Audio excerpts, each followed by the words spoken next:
રાજકોટમાં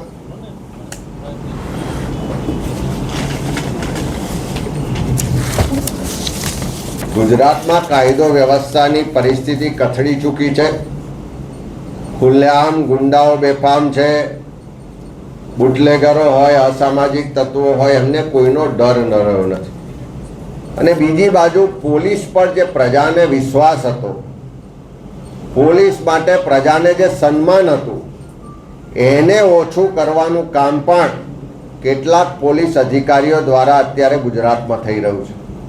વારંવાર કાયદો હાથમાં લઈ અને જાહેરમાં જે મારપીટ કરવામાં આવે છે, જાહેરમાં જે ટોર્ચર કરવામાં આવે છે, વરઘોડા તો નીકળશે જ, સીધી રીતે ચાલી નહીં શકે એવી જ્યારે રાજ્યના ગૃહમંત્રી જાતે જ બેજવાબદાર નિવેદનો કરતા હોય, ત્યારે એમાંથી શીખ લઈને પોલીસ પણ કાયદો હાથમાં લેવાનું કામ કરે છે.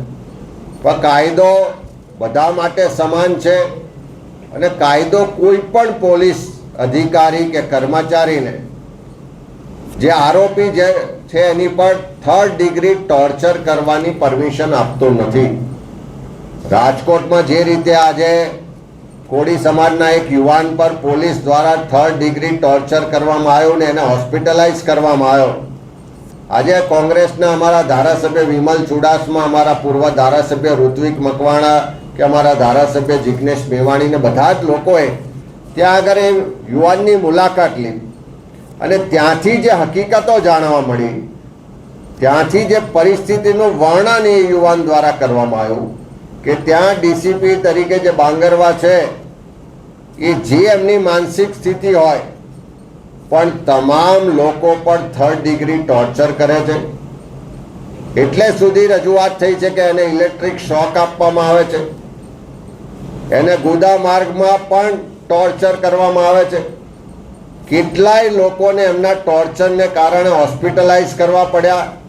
અને એ હકીકતો છુપાવવા માટે જ્યારે ડૉક્ટરોને ધમકી આપે, ડૉક્ટરોને ડરાવવા દબાવવાનો પ્રયત્ન કરે, એવા પણ પુરાવા અને રજૂઆતો આ ડીસીપી જે બાંગરવા છે એની સામે રાજકોટથી મળી છે.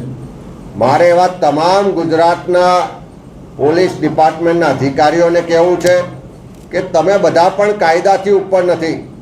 તમે બધા પણ ગુજરાતની પ્રજાના ટેક્સના પૈસામાંથી પગાર મેળવો છો અને કોઈ પણ હીરોગીરી કરવા માટે કે ગૃહમંત્રીના નિવેદનો છે એમાં આવી અને કાયદો હાથમાં લેશો તો બચાવવા માટે કોઈ ગૃહમંત્રી કે સરકાર આવતી નથી. ત્યારે રાજકોટમાં જે ફરિયાદો મળી છે, જે હકીકતો પુરાવા મળ્યા છે, એના આધારે અમે રાજ્ય સરકાર પાસે, મુખ્યમંત્રી પાસે, ગૃહમંત્રી પાસે ને ડીજીપી પાસે માગણી કરીએ છીએ કે રાજકોટની જે રજૂઆતો છે, ફરિયાદો છે, એની નિષ્પક્ષ તપાસ થાય અને તપાસમાં જો તથ્યો અને પુરાવા સબળ છે તો એના આધારે જવાબદાર ડીસીપી જે બાંગરવા છે એની સામે કડકમાં કડક કાર્યવાહી કરવામાં આવે અને ગુજરાતમાં કોઈ પણ પોલીસ અધિકારી કાયદો હાથમાં ના લે એ માટેની કડક સૂચનાઓ મુખ્યમંત્રી લેવલેથી પણ અપાય.